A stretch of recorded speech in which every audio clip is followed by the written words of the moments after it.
Bonsoir à tous et à toutes, et merci d'être tous venus pour cette conférence. La conférence de ce soir, donc Entrepreneuriat féminin et reconversion, fait partie d'un cycle de conférences proposé par Grenoble École de Management, qui a pour vocation de diffuser les connaissances des enseignants-chercheurs de l'école auprès d'un public d'entreprises partenaires, bien sûr, mais également de diplômés de l'école, dont vous faites certains partie, et de diffuser plus largement à toutes les entreprises qui seraient intéressées par des résultats de recherche concrets et applicables de nos enseignants-chercheurs. Donc la conférence de ce soir, que vous connaissez, sera présentée tout à l'heure par Séverine Leloarn. Nous avons 2 prochaines conférences prévues sur ce campus. Alors la prochaine pour le programme, ce sera le 7 avril avec Nathalie Devilliers, qui est docteur en droit, et un intervenant, alors là, ce sera un format un petit peu spécifique, un intervenant d'entreprise, Federico Smith, qui est spécialiste expert du cybercrime, sur cybercriminalité et dans les données de la santé et le big data. Puis, notre prochain rendez-vous sera en mai, avec une conférence par le professeur Nasser Eddin Sadi sur les business models dans les firmes de haute technologie. Voilà, donc ça c'est pour notre programme. Pour rappel, le format de ces conférences sont 1 heure de conférence en général avec vos questions intégrées dans cette heure d'échange, suivi d'un cocktail pour partager avec d'autres experts qui sont dans l'Assemblée ou les personnes de Grenoble École de Management ici présentes. Alors pour ce soir, nous avons plusieurs personnes présentes pour répondre à vos questions. Isabelle Fitaman qui s'occupe de la relation diplômée, que de nombreux d'entre vous connaissent. Vincent Dupin, responsable de marché, qui sera là également. Jean-Philippe Solvay, responsable de marché, ici. Et moi-même, donc chargée du développement des chaires.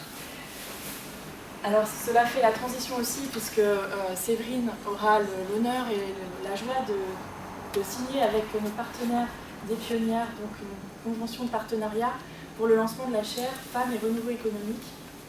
Donc vous aurez plus de détails sur le lancement de cette chaire. Nous sommes très heureux de profiter de cette occasion pour cet événement. Et à l'issue de la conférence, on se retrouve tous donc, pour un cocktail juste à côté. Merci à tous. Merci beaucoup. Alors bonsoir à tous. Donc vous avez vite compris, aujourd'hui c'est un peu une conférence bien particulière parce que mon propos ne va pas durer 1 heure parce qu'on a donné que 25 minutes pour parler. J'ai même quelqu'un qui me fait le prompteur. Et pour ensuite que l'on puisse signer et expliquer un peu qu'est-ce que l'on va faire avec cette chaire, avec les résultats concrets. Et c'est une chaire qui est portée par GEM et les pionnières. Pionnières parce qu'on veut être sûr d'avoir des résultats concrets. Et puis GEM, comme notre métier c'est de faire de la recherche, c'est aussi de produire des connaissances. Donc on vous expliquera ça, tout ça. On est un peu dans une logique un peu scoop, parce qu'on est en mode webinar. Donc nous avons des personnes que je voudrais... Je ne sais pas où je dois aller. En tout cas, je voudrais les saluer, ceux qui sont quelque part. Ah, ils sont là, ok. Bonjour. La toute petite caméra. Je vous profiterai pour les femmes, et je ne vous donne pas tout de suite parce que je pense que vous êtes des gens très disciplinés, mais sinon vous allez lire les petits BD qui vont derrière, mais on vous les donnera par la suite. C'est en gros une application de ce que l'on est en train de développer comme matériau pédagogique, dont la fameuse BD développée éco-développée avec les pionnières, sur l'exemple d'une entrepreneur de pionnière. Donc aujourd'hui, je vais vous parler, tout est dans le titre, de la reconversion professionnelle par l'entrepreneuriat. 3 petits points, quand on est une femme. Alors ça tombe bien, dans l'audience, on a quelques hommes. Mais ne vous cachez pas, c'est ça qui est intéressant. À juste titre, juste pour l'exemple, vous êtes... Pourquoi êtes-vous là? Est-ce que c'est pour accompagner? Est-ce que vous êtes co-porteur d'un projet? Est-ce que c'est juste par curiosité? Pour accompagner, nous sommes co-porteurs d'un projet. Ok, d'accord, enchanté. Monsieur? Ouais, c'est pour accompagner, pour une professionnalisation aussi des femmes pour le métier de chef d'entreprise. D'accord. Bon, excusez-moi, j'ai peut-être pas... si vous voulez prendre la parole, on aura le temps pour la suite.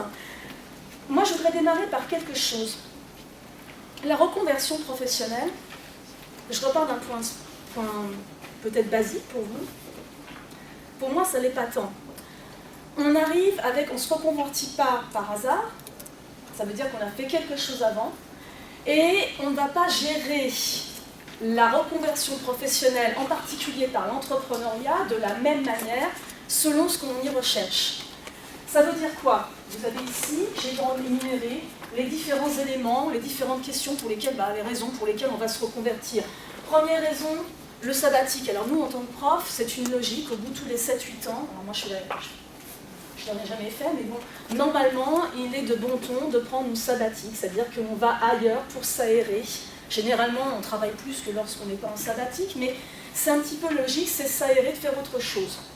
La plupart du temps, lorsqu'on est une femme, je ne sais pas si parmi vous, il y en a plusieurs qui se sont arrêtés pour des raisons de maternité ou pour un choix, ça choque personne quand on dit je m'arrête pour faire le tour du monde, ça choque tout le monde ou ça agace un petit peu quand on dit on s'arrête pour s'occuper d'un enfant, pour gérer une maternité. Je pense à une collègue qui va peut-être nous rejoindre, qui a des jumeaux. Bon, oui, effectivement, c'est peut-être un peu compliqué de gérer tout ça. Deuxième point, j'arrive pas à en trouver un. Là, on n'est pas du tout dans le même cas de figure. Là, ici, tout au mieux, j'ai négocié mon salaire avec mon salarié, avec mon employeur. Ici, c'est le contraire. J'arrive pas à trouver un emploi, j'ai besoin de manger. Je dispose d'un très laps de temps. Si je n'ai pas en plus de subventions, pardonnez-moi l'expression, pour l'emploi, donc l'enjeu est un peu plus stressant. Troisième cas de figure, je vais organiser ma vie comme je le souhaite. Très dangereux ce truc, parce que lorsqu'on se lance dans une démarche entrepreneuriale, on se dit oui c'est super, j'aurai plein de temps pour moi. Je suis pas sûre. En tout cas, quand je vous écoute, c'est pas vraiment ça. Changer de métier. Je n'arrive pas à progresser dans mon entreprise avec ce métier-là. Je suis spécialiste, je ne sais pas, de mécanique des fluides, admettons, et je vais me spécialiser dans les activités artistiques. C'est compliqué. Et enfin, je veux, à la limite, mettre mes compétences au service d'une société. J'ai un certain nombre d'années, j'ai pas mal travaillé, j'ai plus rien à prouver. Maintenant, je veux laisser peut-être une trace, ou alors je veux me réaliser sur d'autres choses. Vous voyez que derrière, les origines, les expériences ne sont pas les mêmes. Ici, généralement, on est déjà sur une bonne expérience entrepreneuriale. Donc à la limite, on n'a rien à apprendre sur l'entrepreneuriat. Ici, il y a tout à faire. Et vous n'avez pas du tout les mêmes pressions. Donc derrière, quand j'accompagne une femme entrepreneur, généralement, je regarde toujours le passé, parce qu'évidemment, on ne va pas dire « ne t'inquiète pas, tout va bien se passer ». Oui, mais j'ai plus de subvention pour l'emploi, là, tout va bien, mais je suis un peu au RSA.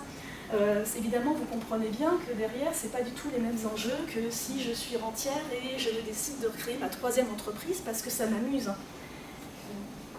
Donc derrière, au second point de départ, les combinaisons de carrière. On crée une boîte, c'est bien. C'est peut-être pas pour toujours, et c'est pas grave. Ça veut dire, alors je sais que Frédéric, tu vas peut-être hurler, on ne rentre pas en entrepreneuriat comme on va peut-être rentrer, pardonnez-moi l'expression, on aurait pu rentrer au couvent. Ça veut dire quoi? Ça veut dire que généralement,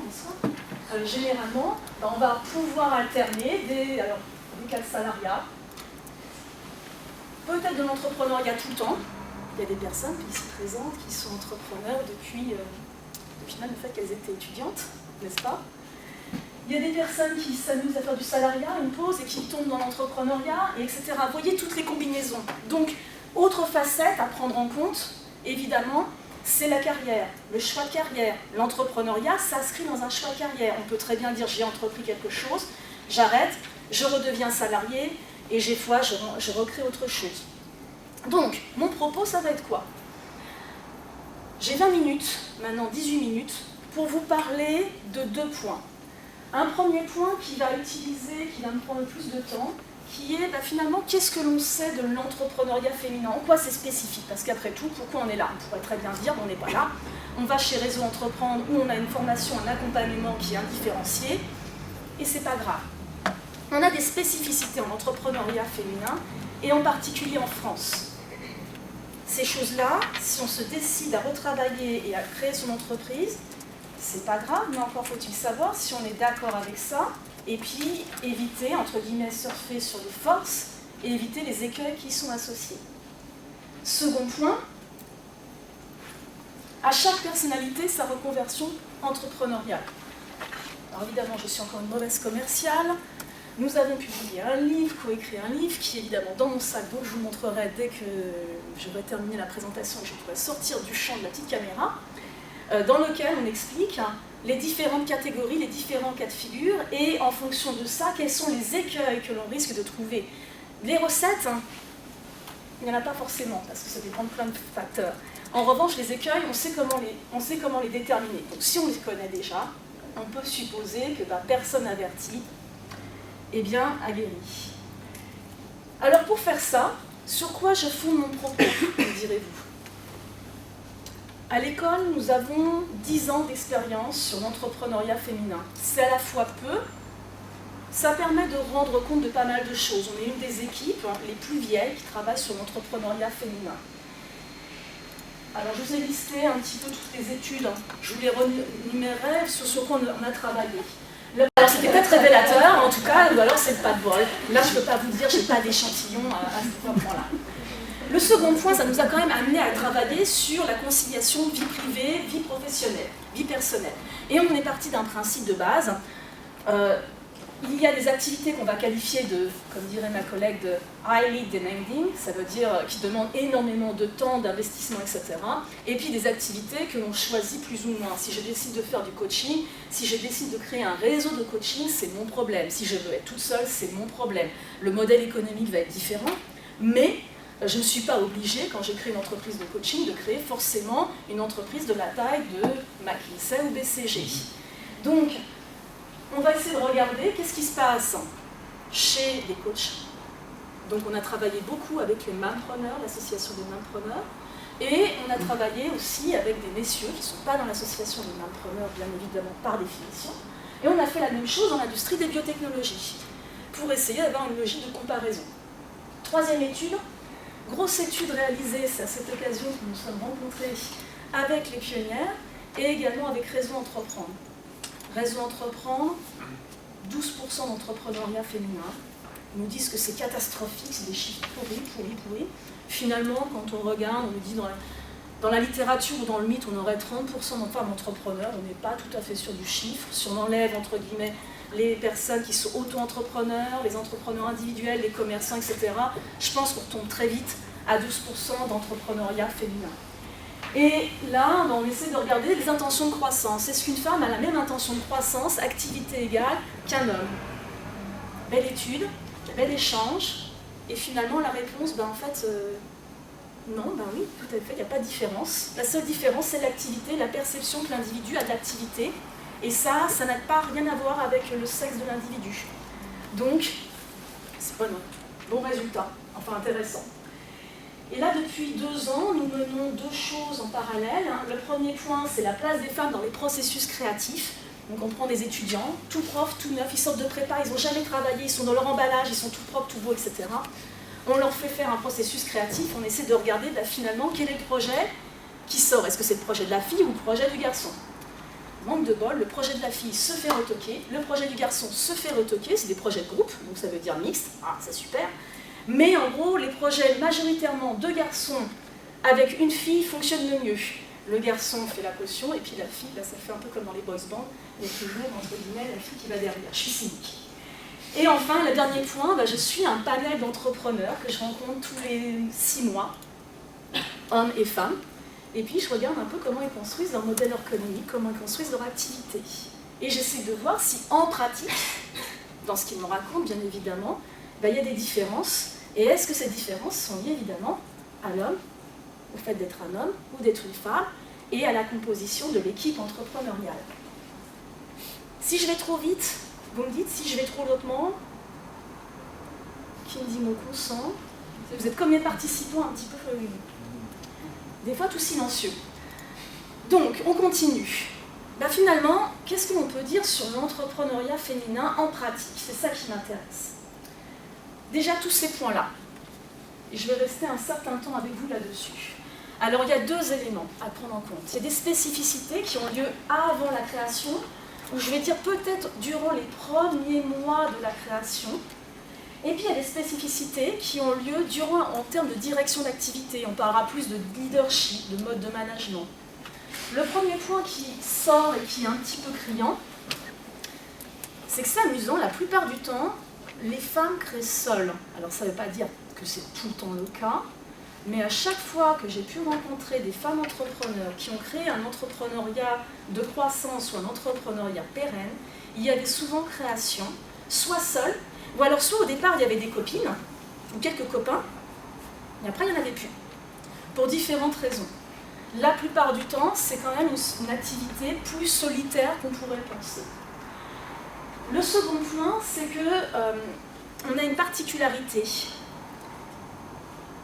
C'est que, alors là, pour le coup, j'aimerais bien avoir le retour de votre collègue, de la collègue de Frédéric, dont j'ai oublié le nom et qui m'a donné sa carte de visite, mais qui n'a pas le prénom dessus. Frédéric aussi. D'accord, ça va être pratique.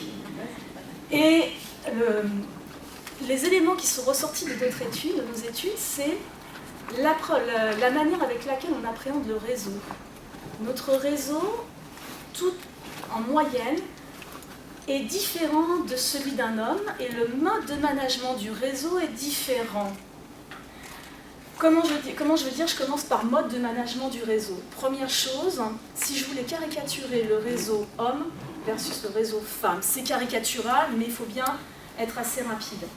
Le réseau homme, on serait dans une logique don contre don. C'est assez amusant quand vous demandez à des collègues ou à des membres de réseau entreprendre comment vous gérez votre réseau.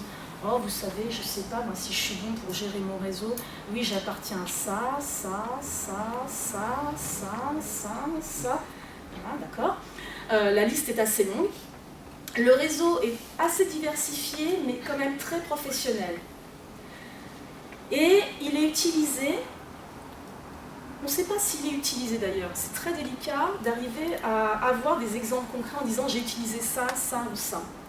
A contrario, la manière avec laquelle une femme entrepreneur issue des mêmes réseaux Entreprendre, mais c'est valable aussi chez les Mainpreneurs, c'est même valable chez Oxalis, un petit peu chez les pionnières qu'on avait un tout petit peu interrogées sur la question, bah finalement c'est un peu une logique qui est,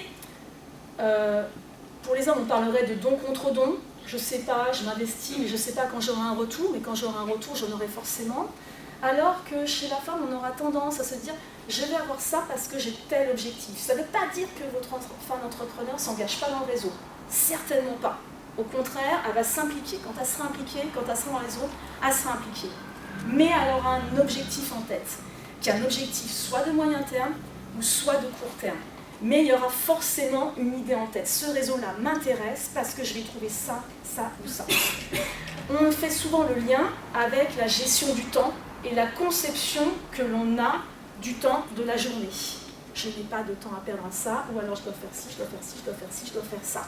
Ou alors ça me semble prioritaire, ça il faut que je le voie. Donc il y a une dimension peut-être presque psychologique, peut-être qu'il y a une perception que l'on doit maximiser plein de choses, et donc finalement que les cocktails, c'est peut-être pas le bon truc, même si on en a un tout à l'heure, mais que s'il y a cocktail, oui, mais il faudrait qu'il y ait un objectif qui soit pertinent et qu'on ait envie d'atteindre. Et puis il y a un autre point aussi, c'est que le modèle économique est souvent calqué sur l'activité, mais pas sur la personne. Je m'explique. Le modèle économique, ça vous parle tous, modèle économique? Oui. Le modèle économique va être calqué sur l'activité, c'est-à-dire d'où je crée ma valeur, avec mes sources de revenus, pourquoi j'investis avec tel partenaire, pourquoi ce partenaire, je vais choisir lui pour créer ma valeur, comment je gagne des sous. Et ce modèle économique, il est fonction de l'activité. Donc je me dis, puisque je suis sur cette activité-là, logiquement, le modèle économique dominant, c'est celui-ci, donc je devrais faire ça. Ok. Mais est-ce que nous, en fonction de la perception, de la manière que j'ai, enfin en tout cas de ce sur quoi je suis prête à m'engager, est-ce que finalement, j'ai envie de m'engager vers ce modèle économique? Je prends un exemple concret.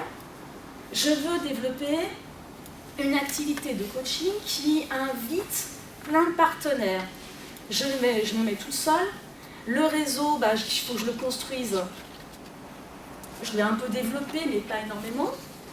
Et d'un seul coup, je crée cette activité, mais en même temps, j'ai une ambition qui est pour l'instant d'avoir, j'ai du cas, donc ne soyez pas persuadés, ne soyez pas choqués par le propos, j'ai envie d'avoir du temps pour moi en même temps. Vous doutez bien que le temps de créer la plateforme, le temps de faire de la commercialisation, le temps de trouver le format, etc., le tout toute seule, ça ne va pas être compatible, il y a un truc qui ne va pas aller, donc il va falloir déléguer. Mais oui, mais pour déléguer, il faut que j'ai des sous.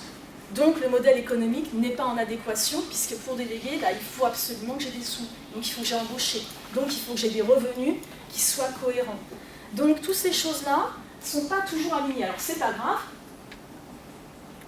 ça se réaligne ou pas, mais c'est le cas d'échec de pas mal d'entreprises, a priori unipersonnelles, gérées ou développées ou initiées par des femmes. Ça va pour l'activité avant la création. Maintenant, en termes de direction, qu'est-ce qu'on voit? Alors ça, je me fonde beaucoup sur l'étude avec les chiffres réseau entreprendre. Qu'est-ce qu'on constate? C'est que généralement, comme je vous l'ai dit tout à l'heure, les intentions de croissance, quand on dit les femmes ont moins d'ambition que les hommes, absolument pas. À toute activité égale, une fois qu'on est dedans, il n'y a pas de problème. L'ambition, elle est là, c'est pas qu'est-ce qu'une ambition d'un homme versus l'ambition d'une femme. Pour moi, c'est pas genré, c'est pas sexué, c'est caractéristique. En revanche, qu'est-ce qu'on va savoir? C'est que c'est l'activité. Et c'est vrai que là, on pourra dire, oui, les femmes ont des activités différentes de certaines des hommes. Certaines femmes vont être d'accord, vont s'intéresser à des activités, mais plutôt de service, et on a tendance à dire, généralement, lorsqu'on regarde la micromécanique ou la mécanique des fluides, il y a généralement plus de monsieur que de filles. Donc fatalement, des fois, on a des logiques de croissance différentes, parce que c'est l'activité qui est différente, et la perspective de croissance qui est différente sur l'activité. Je crois que certaines d'entre vous étaient à la journée du numérique. Pour l'instant, on n'arrive pas réellement à montrer, bon les statistiques sont très floues, mais on n'arrive pas à montrer qu'il y a des entreprises dirigées par des femmes qui seraient peut-être plus performantes que d'autres. Alors il y a une étude qui le montrerait, mais l'intervalle de confiance n'est pas bon, donc on ne peut pas réellement dire ça, mais en gros, en tout cas, on ne peut pas démontrer le contraire. On ne peut pas dire non, les femmes ont des activités moins importantes ou avec une ambition moindre que les hommes. C'est pas vrai. C'est l'activité, la perception qu'on en a sur l'activité. Ça, c'est assez curieux. C'est une hypothèse qu'on a creusée avec la collègue de Réseau Entreprendre sur la question de l'opérationnel. On s'est rendu compte que si mission était à déléguer, les femmes avaient plus tendance à ne pas déléguer l'opérationnel. Par opérationnel, il nous reste 5 minutes, oui. Okay. Par opérationnel, qu'est-ce que j'entends? J'entends la paye, j'entends le reporting, j'entends la communication, la plaquette. Et ça, on n'arrive pas à le savoir. Il y a des femmes qui m'ont dit « Oui, mais moi, la plaquette commerciale, j'adore la faire. » Ouais, ok. Mais en attendant, ça vaut peut-être plus le temps de passer du temps pour développer ton réseau, pour développer ton activité, pour aller faire du biz-dev, pour aller faire, pour clôturer des affaires. Et ça, tendanciellement, a priori, statistiquement parlant, on avait tendance à avoir une délégation plus naturelle. Si j'ai le temps, je préfère que quelqu'un délègue la partie ou m'aide dans la partie commerciale. C'est le petit truc qui est la grosse spécificité féminine. Et enfin, dernier point, quelque chose d'un petit peu gênant. On constate que lorsqu'il y a un entrepreneuriat qu'on dit d'ambition, lorsqu'il y a des partenaires femmes, la première levée de fonds se passe bien. La deuxième levée, on constate souvent que lorsque c'est la femme qui porte le projet, elle a tendance à sortir du tour après le second tour de table. Et elle ne sort pas évidemment en disant parce que je veux arrêter, elle sort parce qu'un partenaire aurait tendance à dire finalement cette personne-là on n'y croit pas trop et elle arrive à partir. Donc, qu'est-ce qui conditionne le succès? Alors là c'est la liste, malheureusement vous vous doutez bien que c'est un peu plus facile à dire qu'à faire. Si je peux travailler sur certains points qu'on a un petit peu regardé lorsqu'on regarde les entrepreneuriats féminins à succès, on a toujours les mêmes ingrédients. Le business model aligné avec la vie souhaitée. Et en fonction de la vie qu'on a, on change de modèle économique. On ne démarre pas sa carrière, si on dit j'ai des jumeaux, j'ai 5 enfants, oui, ok, super, je veux m'en occuper, d'accord, dans ce cas-là, ça ne sera peut-être pas l'entreprise, ça serait une entreprise dans laquelle je pourrais déléguer. Donc ça, on a le constat de femmes, notamment chez Réseau, qui ont travaillé sur ce point-là et qui, elles, ont pu gérer 4 ou 5 ou 6 points vente, une franchise de magasin. Elles ont pu, mais elles ont instauré toute la mission pour déléguer derrière. Donc le modèle économique et les fonds qui ont été levés ont été en adéquation avec le choix de la personne. Le soutien de la famille et du conjoint. Alors ça, qu'est-ce qu'on constate à chaque fois? Alors on constate, fonction de l'orientation de la femme, si votre femme a dit, tiens, dans la conception de vie, hommes et femmes sont égaux partout, Ben, en gros, alors a tendance la femme à vouloir que son collègue et son conjoint, pardon, il ne l'aide pas au travail, hein, mais il l'aide à la maison et qui ne s'implique pas dans son boulot. Si votre femme, en revanche, a une conception, pour quelle que soit la raison, plus, on va dire, traditionnelle, elle aura tendance à demander un conjoint qui va l'aider dans son travail quotidien, dans son équipe entrepreneuriale. Et à contrario, évidemment, le monsieur a le droit lui aussi d'être dans une logique traditionnelle ou dans une logique plus égalitaire. Alors, il ne faut pas se leurrer, ce qui marche le mieux lorsque l'entreprise décolle, c'est lorsque les deux membres du couple sont tous les deux dans une conception égalitaire. Lorsqu'on est dans une conception d'un côté traditionnel et puis de l'autre côté égalitaire, ben là, c'est là où on s'est rendu compte que des fois, le couple allait un petit peu moins bien à la sortie. Deuxième point, chose qui m'a énormément choquée sur l'entrepreneuriat de croissance, Bourdieu est revenu. Les antécédents familiaux ou la greffe entrepreneuriale la plus jeune possible.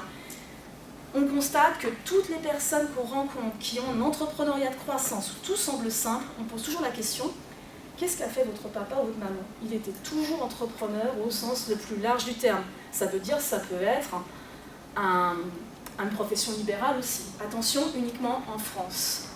Et c'est là où je trouve que c'est un petit peu, quand on sait ça, parce qu'on peut se dire, eh ben pas de bol. Si c'est le fils d'un entrepreneur qui ne veut pas entreprendre, eh ben en gros, on fait reposer la reconversion économique de la France uniquement sur les enfants d'entrepreneurs. Ça crée un énorme problème. Moi, je ne peux pas, en tant que prof, accepter ça. Enfin, c'est juste pas entendable, parce que sinon, j'enlève mon métier. Et ça ne m'arrange pas. Et puis en même temps, humainement parlant, ça me pose un souci. L'autre point aussi, c'est l'équipe entrepreneuriale. Vous n'oubliez pas que derrière un entrepreneuriat dit d'ambition, il y a toujours une équipe. Ça peut être une famille, un couple, hein, mais il y a une équipe entrepreneuriale. Alors certes, si c'est une équipe dirigée par une femme, il y aura peut-être des hommes ou d'autres femmes, peu importe, mais c'est l'équipe entrepreneuriale. La manière avec laquelle l'équipe entrepreneuriale est composée, on appelle ça l'imprinting, va conditionner la qualité et la pérennité de l'entreprise. La délégation, j'en ai déjà parlé. Le réseau, j'en ai déjà parlé. Vous voyez que les techniques entrepreneuriales, je monte un business plan, un modèle économique, etc. J'en parle pratiquement pas parce que, par définition, les entrepreneurs, ils se renseignent. Et on a plein de possibilités. Donc, je suis prof aussi, je suis commerciale à Grenoble École de Management, donc je peux aussi me permettre de travailler. Donc, j'ai épuisé le temps qui m'était accordé et j'en suis même pas à ma deuxième partie. Ça, c'est pas bien. Tant pis. Je voudrais quand même revenir sur un point. Elle était plus courte, cette deuxième présentation, parce qu'on peut la voir et on peut la générer après, au cours du débat, après, au cours d'échanges. À chaque personnalité, son entrepreneuriat. Je vous ai fait ici ce que j'appelle un jeu de loi. Mon éditeur, c'est le jour de mon anniversaire, donc je lui glisse l'idée. J'aimerais bien faire un jeu de loi avec un petit jeu dans le bouquin. Il me dit super, puis finalement, donc le jour de mon anniversaire, là je montre mon truc, je suis vachement contente. Et puis 2 jours après, l'éditeur me dit non, c'est pas possible, l'imprimeur il veut pas, techniquement parlant, ça sera pas faisable. Bon, j'ai toujours gardé le jeu sérieux en tête, hein, mais il y a un petit jeu de loi. Bon, en gros, le principe c'est vous listez un peu tout ce qui peut vous arriver dans un parcours entrepreneurial. Vous voyez bien que derrière, là ça paraît super linéaire, dans la vraie vie, j'ai commencé mon modèle économique, je le teste, ah mince, les clients ne sont pas là, j'ai dû me tromper quelque part. Mais si je change mon modèle économique, j'arrive à trouver d'autres clients. Ah, c'est super. Je commence à monter toute seule, mais non, je trouve des super copains. Qu'à cela tienne, je monte à une démarche beaucoup plus ambitieuse. Donc, vous voyez bien que ce n'est pas si linéaire que ça le laisse paraître. Simplement, en fonction du profil dans lequel vous êtes, vous allez avoir des écueils complètement différents, ou en tout cas des points, des éléments ici différents à pointer. Alors je prends un exemple concret, donc nous on en a identifié 6, on aime bien, c'est des belles typologies. Je reprends le travail après un arrêt professionnel, quelle que soit la raison. Je n'ai pas fait 3 ans le tour du monde, bah oui je veux revenir, super. J'étais dans le domaine juridique, oui je peux revenir, il n'y a pas de problème, sauf que les réglementations ont peut-être changé. Est-ce que je m'adapte, est-ce que je ne m'adapte pas? Je rebondis après une perte d'emploi. Derrière, il y a quand même le coup près de l'année, le coup près des revenus. Être à la recherche du zen perdu. Des fois, j'ai rencontré des personnes qui avaient une carrière fantastique, un peu chez les BCG, chez McKinsey, belle carrière internationale, et qui disent « ah non, je vais créer une entreprise comme ça, je pourrais souffler. Vous vous doutez bien que dans ce contexte-là, elle sera partie et hop, ça sera reparti comme en 14. Recherche un nouveau défi, je m'ennuie, donc je vais faire ça. Le danger, c'est je crée une entreprise, je m'ennuie encore, j'en crée une deuxième, je m'ennuie encore, je m'en crée une troisième, hop, hop, hop, hop, hop. Entreprendre quand on est étudiant, problématique extrêmement intéressante. On est tout jeune, on est tout propre, on est toutes sortes d'emballages. On a une démarche et un regard qui est différent, beaucoup plus créatif, peut-être plus d'énergie, mais en même temps, on aura peut-être beaucoup moins d'expérience et de crédibilité. Comment on gère ça? Entreprendre après 50 ans, là c'est pareil, il y a quand même une bonne passée de carrière qui va avoir un impact. J'en ai terminé de mon propos. Merci de votre attention. Si vous souhaitez, il y a un service après-vente, mon mail est ici. Et puis vous pouvez nous rejoindre sur le site de la chaire Faire. Merci de votre attention. La suivante, avoir une idée c'est bien, mais comment acquérir des compétences pour entreprendre? Question un peu directe. Hein.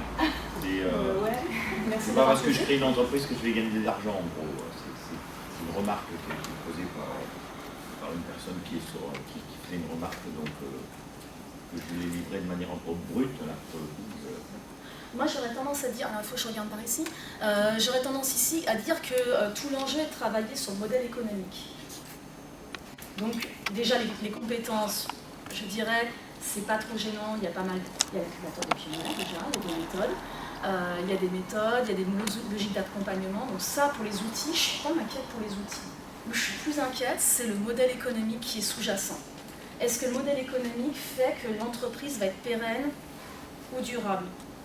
Et ce modèle économique, si la proposition de valeur n'est pas bonne, après, ça va peut-être durer 6 mois, ça va peut-être pas durer très très longtemps. On ne pourra pas en vivre avec. Est-ce que je réponds à la question? T'en sais rien? Je sais pas. Oui, merci. Est-ce que vous avez une remarque, une illustration?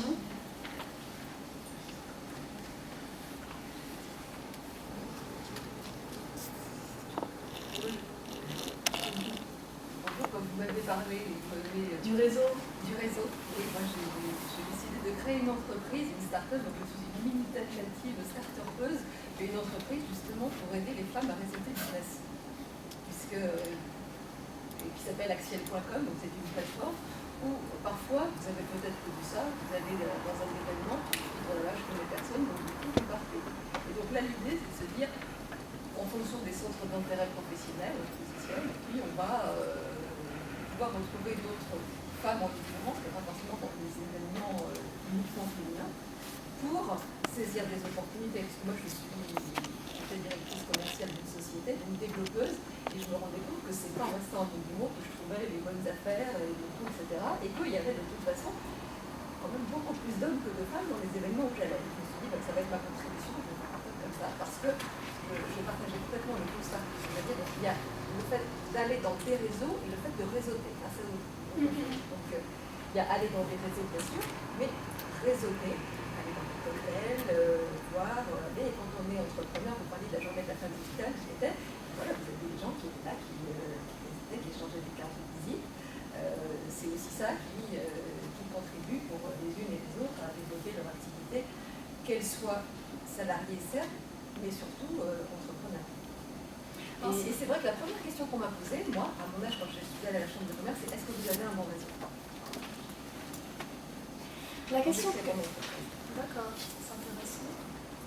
La question que...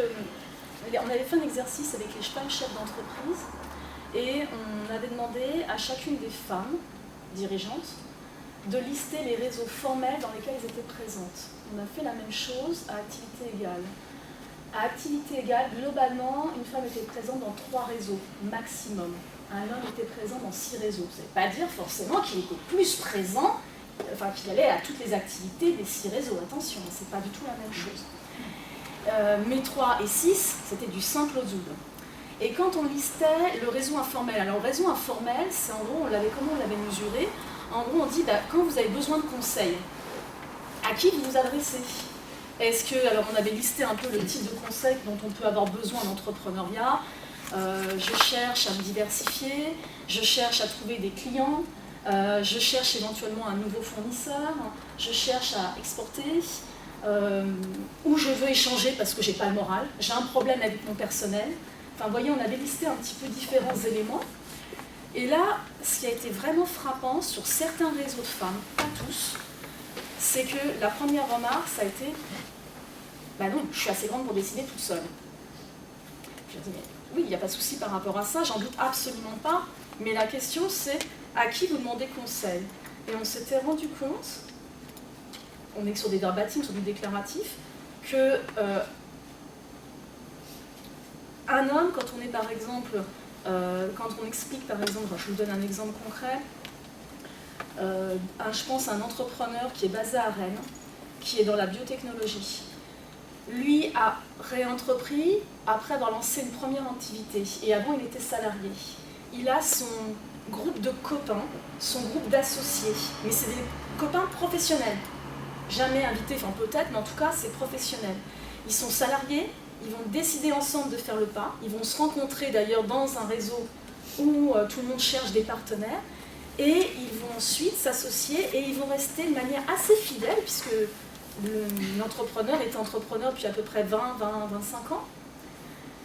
Il y avait cette dimension-là. A contrario, dans d'autres réseaux spécifiques femmes, alors je me sens d'autant plus à l'aise d'en parler ici parce que je n'ai pas retrouvé les mêmes choses quand on n'a pas vu ça sur les entretiens des pionnières, on avait plutôt des réseaux qui sont des réseaux de copines, qui sont super, qui sont humainement parlant, on s'entend très bien, il n'y a pas de souci. Mais ce n'est pas parce qu'on s'entend très bien qu'on est capable de créer ensemble un business. Et qu'on va être d'accord et qu'on va avoir la même vision sur l'entreprise. Et c'était souvent là qu'on observait qu'au bout de 5-6 ans, que d'ailleurs l'entre-femme entrepreneur soit associée avec un homme ou avec une femme. J'ai un excellent exemple sur Grenoble. Bon, la pudeur dirait que c'est pas très opportun de donner le nom ici.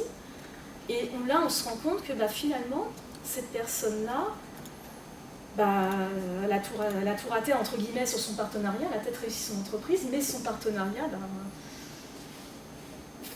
professionnellement parlant, il a capoté, et puis en même temps, ça a eu un impact sur la vie personnelle, puisque elle avait entrepris avec son meilleur ami.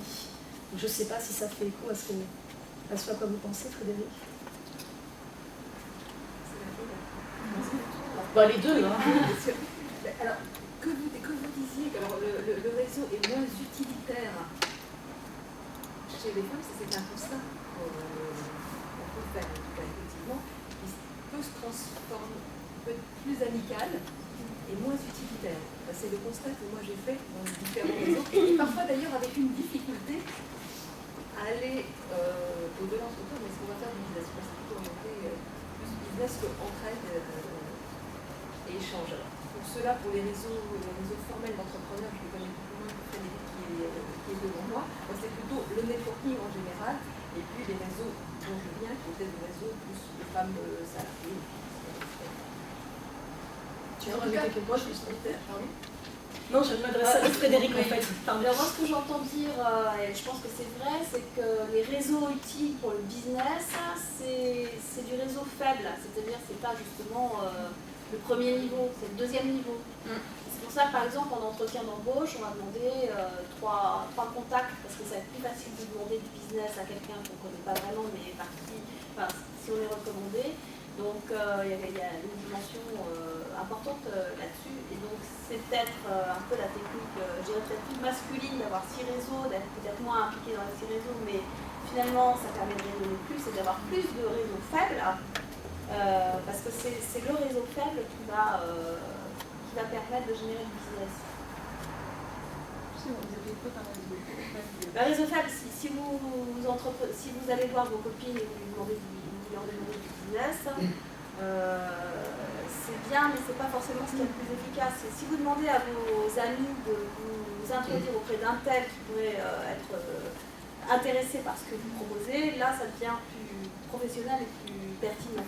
Et justement, est-ce que les femmes ne voient pas ça quand on dit souvent même la place de la femme en entreprise, un côté plus relationnel, plus dans la relation, le lien? Est-ce que le réseau finalement qui passe un peu plus par à droite, à gauche, peut-être qui est plus féminin, c'est pour le cliché, n'est pas peut-être quelquefois peut-être moins direct, mais peut-être plus fort et et aussi utile, c'est-à-dire que d'être dans, je sais pas, un cercle, je sais pas, j'en sais rien, culinaire, mais vous allez avoir plein de personnes d'entreprise. Est-ce que c'est pas aussi une différence de réseau, comment les femmes articulent leur réseau avec un lien humain et peut-être moins direct finalement? Ce que l'on sait, c'est que réseau fort, c'est en gros, alors ça peut être formel ou informel, enfin dans le sens, ça peut être réseau, je pense à réseau entreprendre, vous voyez, bien réseau formel, je suis sur, je sais pas moi, tel ou tel réseau d'entrepreneurs qui est bien établi, bien institutionnalisé, avec une cotisation, etc. Ça, c'est des réseaux formels, et les réseaux informels, là, ce soir, on est potentiellement dans un réseau informel. Il n'y a pas de club, alors après, sauf si on adhère chez les pionnières, etc., mais il n'y a pas de club formalisé. Éventuellement, il y a peut-être un club des anciens de GEM, mais vous voyez, c'est ouvert. Donc là, on est dans un réseau informel. Donc il y a une dimension, c'est que naturellement, on sait qu'une autre femme a tendance à aller plutôt sur des réseaux informels et pas réellement formels. Et ces réseaux informels, elle s'est créée par rapport à son expérience et c'est très territorialisé. C'est presque choisi. Enfin, choisi, l'expérience, les choix de vie, etc. Encore une fois, je caricature volontairement, parce qu'il faut bien, je grossis volontairement le trait. C'est pas vrai pour tout le monde et c'est pas vrai dans certaines catégories de personnes. En revanche, on sait que dès que l'on a des réseaux, quel que soit le réseau formel ou informel, on peut avoir des liens forts. Le lien fort, c'est la proximité, le nombre de fois que je les sollicite. Si je suis sur Réseau Entreprendre et que j'y mets qu'une fois par an les pieds, juste pour un jury ou quelque chose comme ça, on ne va pas considérer qu'il va être fort, on va considérer que le réseau est faible. Ça veut dire qu'on ne cultive pas tout le temps, on n'y va pas tout le temps. Si je vous appelle qu'une fois par an, vous faites partie de mon réseau, mais vous êtes dans un réseau, le lien est faible. En revanche, si on s'appelle 2-3 fois et que pour un certain conseil, n'importe quoi, j'ai un problème de recrutement, j'ai un problème de management, je suis crevée le soir, j'ai besoin d'en parler, et que on a essayé de trouver une certaine connivence, on échange là-dessus, là on va dire que le réseau, enfin en tout cas le lien va être fort. Et ça, on constate que le lien fort chez une femme, en tout cas dans les verbatims, elle a tendance à dire qu'elle n'en a pas. Donc, alors en vrai, quand on creuse, si elle en a, naturellement, elle va dire qu'elle n'en a pas. Et en fait, ça va être un réseau qui va être surtout proche avec de l'affect. Ce qui fait que, je ne sais pas si tu rejoins mon propos, ce qui fait que quand vous allez avoir de l'affect, c'est super, vous voulez lever des fonds, donc vous allez peut-être avoir du love money. Mais le love money, ça ne fait pas tout. Lorsqu'il va falloir relever des fonds, vous n'allez pas tout le temps... Au moins des 30e, vous êtes marié à un conjoint très riche, vous n'allez pas tout le temps taper dans la caisse du conjoint. Enfin, vous voyez, je caricature volontairement le propos, mais c'est pour montrer que derrière, le réseau faible, je ne sais pas si c'est la même manière, tu as la même définition que moi derrière du réseau faible, ce réseau faible, il n'y a pas d'enjeu émotionnel. Donc ensuite, vous avez identifié cette personne-là, tiens, cette personne-là peut être intéressante, vous le voyez à émotion, donc vous dites, voilà, on peut peut-être faire quelque chose ensemble, monsieur. Vous n'avez pas parlé de la reprise d'entreprise dans les formes d'entrepreneuriat. Est-ce que c'est lié au fait qu'il y a une plus grande alternance pause, entrepreneuriat, salariat, pause? Est-ce que c'est lié au parcours? Parce que on se rend compte qu'il y a beaucoup moins de femmes qui reprennent des entreprises que les hommes. Il y a plusieurs études qui montrent ça. Par contre, que la reprise dans un contexte familial était bien souvent confiée à des femmes, des héritières, et que les entreprises fonctionnaient très très bien comme ça. Donc, dans vos études, est-ce que vous êtes focalisé uniquement sur la création base zéro, ou est-ce que vous avez envisagé les questions de reprise d'entreprise? On s'est rendu compte que par exemple, l'initiative Île-de-France a le prix Créatrice d'avenir. Vous avez essayé de faire un prix sur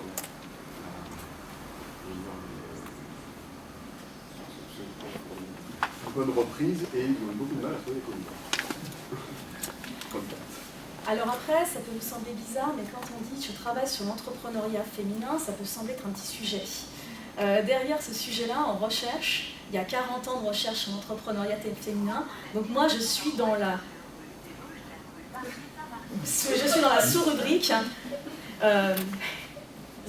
j'ai perdu mon idée. Je suis dans la sous-rubrique, en fait je m'intéresse surtout aux entrepreneuriats. Qu'est-ce qui fait qu'une entreprise gérée par une femme va croître ou ne va pas croître? Et avec un levier qui a été longtemps majeur, qui a été la conciliation vie privée, vie professionnelle. Donc après, ce qui fait que naturellement, dans la logique de croissance d'entreprise, il s'est trouvé que dans l'échantillon qui m'a été donné de travailler, chez Réseau, chez les pionnières, chez Réseau, il y a un petit peu de reprise. Je n'ai pas énormément travaillé là-dessus, donc je ne prétends pas être une spécialiste. Et comme je vous ai dit, je présente mes conclusions à partir des études que j'ai faites, parce que sinon, je vous raconte du crack, c'est un peu gênant. Donc, derrière, je ne peux pas vous donner d'éléments précis. En revanche, je vous rejoins, sur l'étude pionnière Réseau, on avait, on va dire, pour 100 créations, on n'avait même pas 20 reprises. Et on n'avait pratiquement pas de reprise, en tout cas, il y a très peu de projets de reprise d'entreprise. Quant à l'entrepreneuriat familial, pour moi, c'est quelque chose que je mets complètement à part. Parce que l'ADN n'est pas le même. Et ce n'est pas la même chose lorsque vous vivez avec l'entreprise qui fait partie de votre maison de famille, que de travailler, là pour le coup, on avait travaillé un peu avec les pionnières Bordeaux et puis le réseau des informels sur Bordeaux. Et en gros, c'est les logiques viticoles, et en gros, derrière, il y a de l'émotion, derrière, et puis il y a des pratiques qui sont différentes, il y a de l'apprentissage qui est différent. Et là, je ne peux pas comparer une personne qui reprend l'entreprise familiale avec l'équipe familiale qui est déjà donnée. Donc là, vous voyez la structure de l'actionnariat, parce que ce n'est pas parce que vous reprenez l'entreprise que vous avez 100% des actions, avec derrière qui est la personne qui reprend le flambeau, et puis il y a tous les jeux, entre guillemets, entre les cousins, cousines, etc. C'est passionnant, mais pour moi, c'est vraiment autre chose. Et puis la base, si vous voulez, elle est déjà là. Sur la reprise d'entreprise, c'est sûr, alors c'était assez marrant parce qu'on avait posé la question, pourquoi une femme crée moins? Il y avait une hypothèse qui avait été lancée, qui était, moi je veux créer, avec la logique de création. Alors bon, après, il y en avait qui voyaient très vite maternité, etc. J'ai envie de créer quelque chose de toute pièce. Je ne sais pas s'il y a quelque chose de psychanalytique à creuser là-dedans.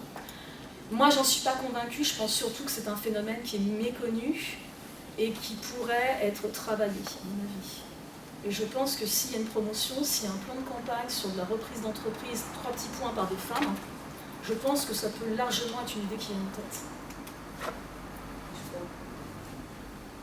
Je pense que les rôles modèles sur la reprise d'entreprise, ils sont très peu nombreux. Et il y a une association qui s'occupe de sessions en reprise d'entreprise, qui s'appelle le CRA. Allez trouver les femmes qui suivent des formations au CRA. Il y a enfin un club femmes au CRA Paris, mais il y en a très peu. Et quand vous occupez d'un trophée de la reprise d'entreprise, pour la première année, nous avons eu en candidat une femme qu'on a pu mettre sur la tribune et qui a gagné. Mais ça fait des années qu'on espérait on n'avait pas sourcé de dossier de reprise d'entreprise par des femmes. Je pense que là, il y a vraiment un levier et des progrès à faire parce qu'elles sont évidemment tout en capables que les hommes que, mais peut-être qu'elles n'osent pas. Alors sur l'échantillon, pour compléter votre propos, sur l'échantillon que j'ai sur Grenoble de personnes qui ont repris des entreprises et qui sont des femmes, il y en a quand même un petit peu. Ce qui est d'autant plus criant, c'est que vous voyez, je vous parlais de l'ADN, c'est-à-dire en gros des enfants d'entrepreneurs entreprennent.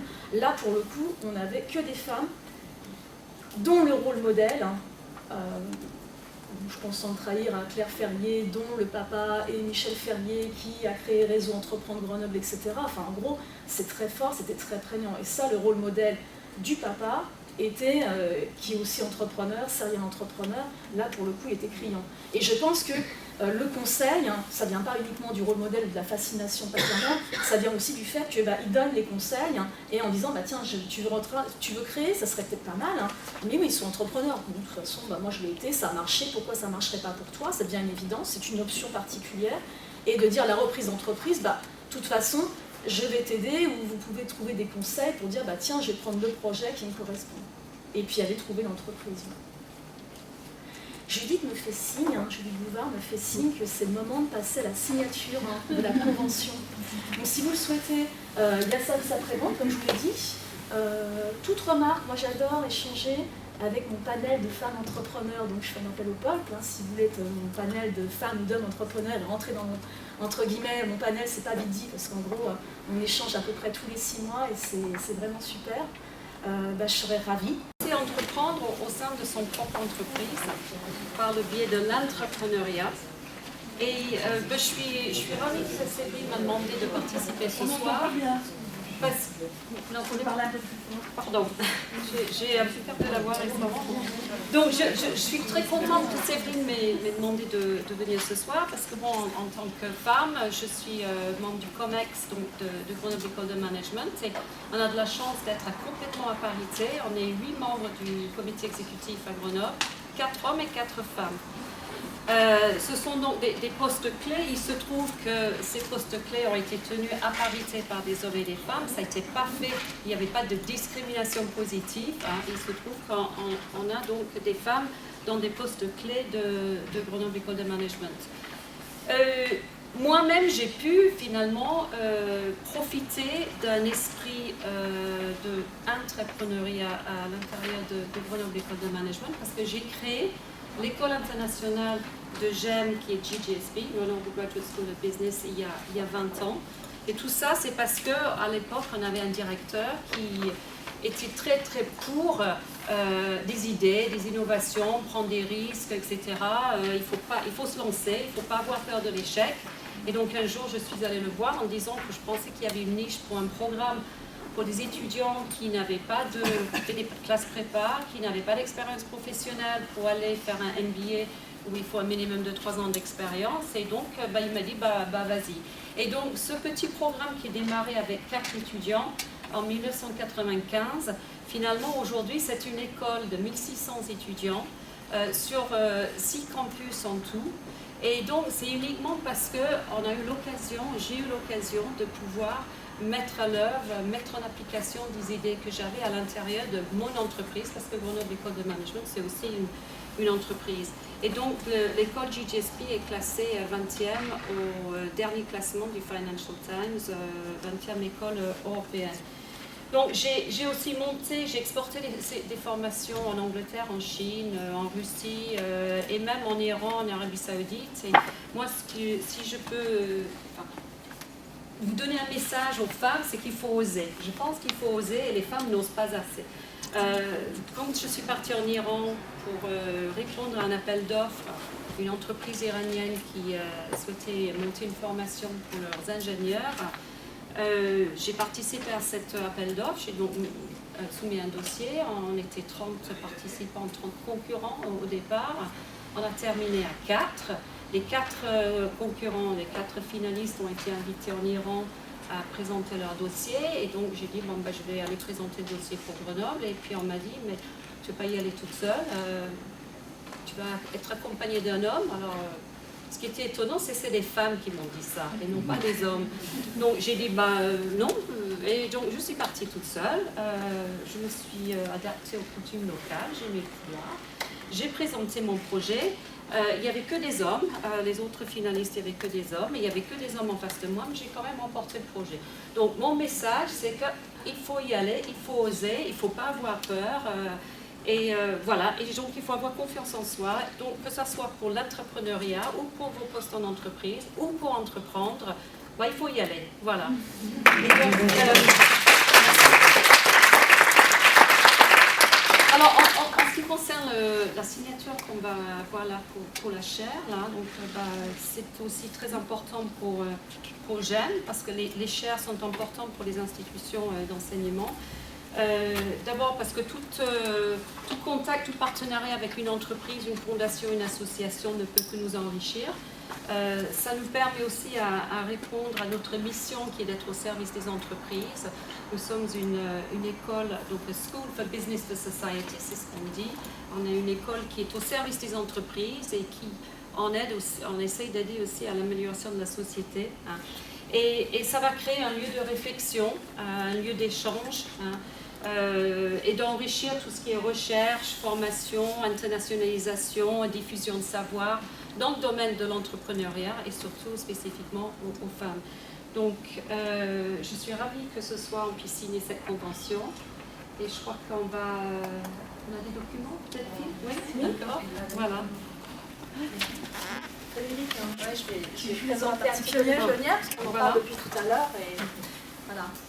Voilà, nous aussi on est très très contentes, les pionnières, de signer aujourd'hui un partenariat avec l'école de management de Grenoble. Je fais une petite infidélité à mon école qui est l'école de management de Normandie, mais je connais bien les loin, franchement.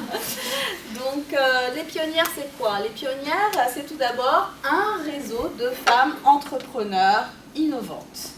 Mais les pionnières, elles ont été créées il y a 11 ans, le 8 mars 2005. Au départ, on a ouvert les portes,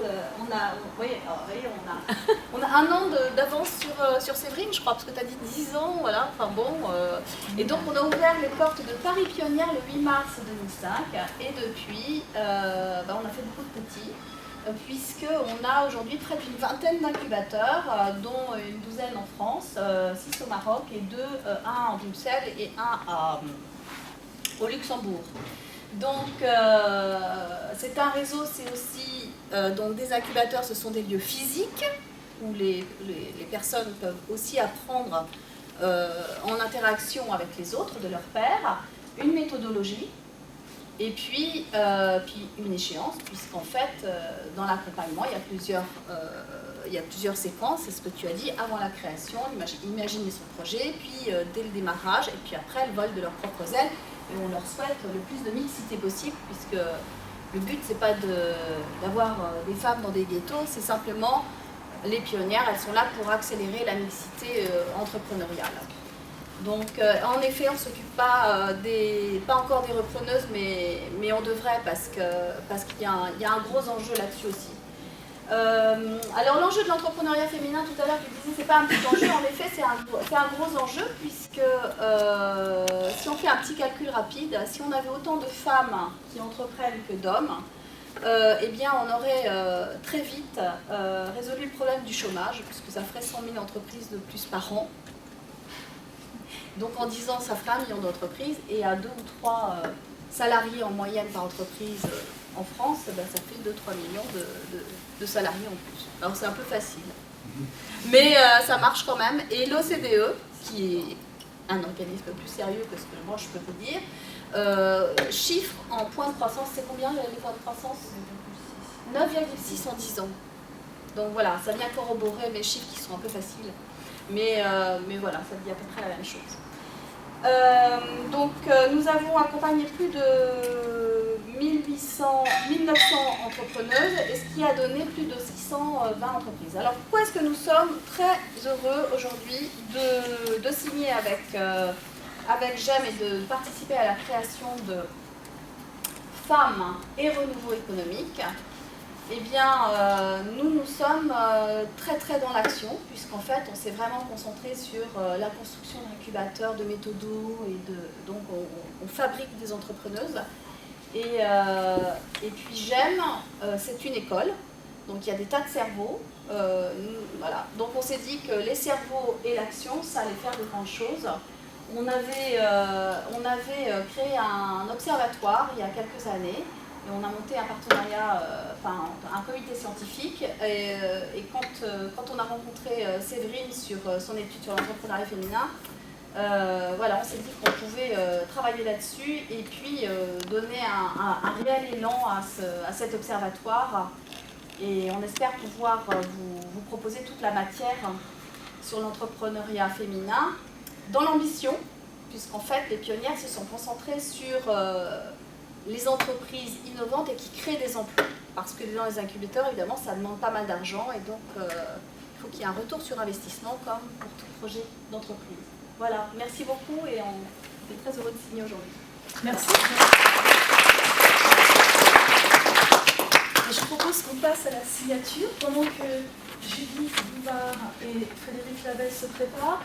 Avec Sandrine, on voulait revenir un peu sur le programme de l'entrepreneur.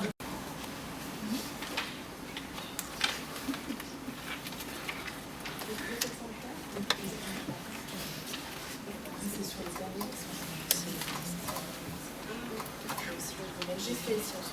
Là, j'ai fait sciences. Ah, mais il faut que je pense que j'ai fait en cours. Et ça, c'est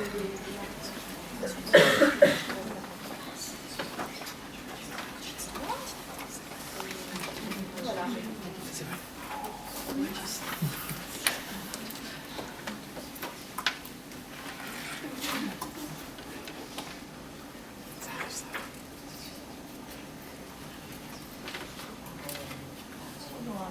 avez régulièrement des petits blogs, des petits mots, des petites contributions. Dès qu'on a des résultats, on les communique. Donc évidemment, puisqu'on a votre adresse mail, parce que vous êtes inscrite, on se permettra de vous renvoyer des transparents comme vous l'avez proposé, demandé. Mais également, vous trouverez plusieurs choses. Alors déjà, vous trouverez un espace webinar et je voudrais remercier la société Open Online qui est ici présente, qui, entre guillemets, nous donne un petit coup de pouce. Donc merci Xavier, merci Julien. Bon, allez, je les en... Et vous avez l'accès webinar, vous pourrez avoir derrière l'accès, vous pourrez retransmettre, réassister à des retransmissions. Ça tombe bien parce que la prochaine date, si vous ne savez pas quoi faire, vous pouvez venir sur Grenoble, c'est 3 heures, il y a des belles balades, etc. C'est magnifique, c'est très beau. C'est 3 heures de TGV, certes, mais le 24 mai prochain, nous dévoilons le programme définitif de la chaire sur 2 ans à peu près. Nous dévoilons la fin du comité scientifique et nous dévoilons en gros nos 2 dispositifs phares, à savoir l'Observatoire de l'entrepreneuriat et de la contribution au renouveau économique. Nous, ce qui nous intéresse, c'est le renouveau économique par l'entrepreneuriat et l'intrapreneuriat. Et également, un incubateur, puisque en fait, depuis qu'on se connaît avec Séverine a un motto qui est une pierre 3 coups. C'est sympa de me le redonner. Et que je vous recommande d'ailleurs, c'est intéressant d'y penser quand on lance des projets. Et donc depuis 1 an et demi, régulièrement on se dit comment on fait d'une pierre 3 coups, et avec la chaire on a réussi à matérialiser, à concrétiser ce motto, puisque effectivement la chaire c'est à la fois cet observatoire qui va nous permettre d'avoir des données qui sont des données en plus qui vont être très vite internationales, puisque grâce à l'école, au réseau de l'école, aux doctorants qui travaillent déjà avec Séverine, on va aller chercher des données au-delà des frontières nationales, dans d'autres pays, et effectivement aller très vite benchmarker, regarder ce qui se fait aussi à l'étranger. La deuxième chose, et vous en avez un exemple en main, on va avoir des outils pédagogiques innovants, et notamment ce qu'on adore, c'est la BD, parce qu'on trouve que c'est un très bon moyen de faire de la pédagogie un peu marrante, un peu originale, et de faire passer des messages assez forts, et du coup de réutiliser ce support de différentes manières, dans des cours, dans des semaines de sensibilisation, parce qu'on est dans le cadre de la semaine de sensibilisation entrepreneuriat féminin, et la BD, la planche couleur que vous avez, c'est celle qu'on avait lancée l'année dernière à la même époque dans le cadre de la semaine, avec notre partenaire 100 000 entrepreneurs qui organise cette semaine. Et puis le troisième et dernier volet concret, c'est on a un réseau d'incubateurs et pépinières. Jusqu'à présent, on n'était pas à Grenoble. Enfin, on a un incubateur qui est Rhône-Alpes Pionnière, qui est à Lyon et qui fonctionne depuis 5 ans et qui donne de beaux résultats, accompagné de belles pépites. Mais comme vous le savez peut-être, l'écosystème lyonnais et l'écosystème grenoblois ne sont pas tout à fait les mêmes. Et donc, il nous paraissait aussi intéressant, dans le cadre du déploiement de notre réseau, d'avoir ce programme d'accompagnement à Grenoble. Et les échanges avec l'école nous ont aussi montré qu'il y avait quelque chose, il y avait un vrai besoin de développer ce programme d'accompagnement. Et donc là, on est en train d'étudier. Et on a Blandine Dupuis qui est dans la salle qui participe justement à mener cette étude terrain. Voilà, merci Blandine.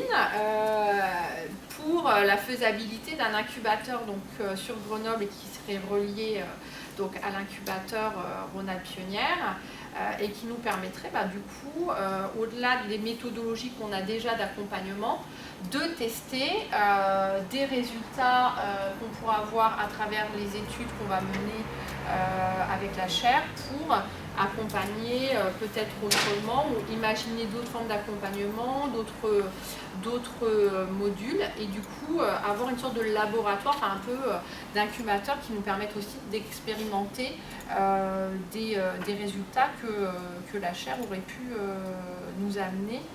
Et donc l'idée c'est bien certes de faire des études, d'avoir des données, mais comme certaines entreprises qui vont nous rejoindre, pouvoir avoir du concret et pouvoir utiliser ces études et ces données pour développer des projets. Voilà, donc une pierre, trois coups. Voilà. Ok, donc petit détail pratique. Donc un cocktail soit servi juste à l'extérieur là, de la salle. Deux choses.